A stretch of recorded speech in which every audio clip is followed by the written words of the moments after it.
নিজেকে বড় মনে করা এটা শয়তানের স্বভাব, বিনয়ী হওয়া এটা নবীদের স্বভাব। আল্লাহ তাআলা ফেরেশতাদেরকে বলেছিলেন তোমরা আদমকে সিজদা দাও, ফাসাজাদাল মালাইকা কুল্লুহুম, সবাই সিজদা দিল ইল্লা ইবলিস, কে ছাড়া? ইবলিস ছাড়া।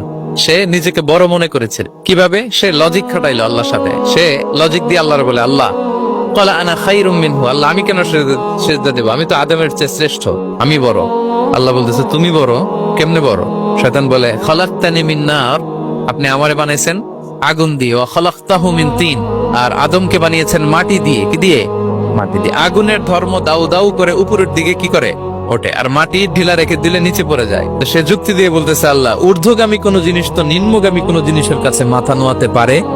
যুক্তি, মনে রাখবেন, যুক্তি সব জায়গায় খাটে। আমি বড় বলার সাথে সাথে দৃশ্যপট পাল্টাই গেল। আল্লাহ বলে বের হ, তুমি অভিশপ্ত, তুমি লানত প্রাপ্ত, তোমার স্থান হবে জাহান্নাম। নিজে যাকে বড় বলে বড় সে, লোকে যাকে বড় বলে বড় সে হয়।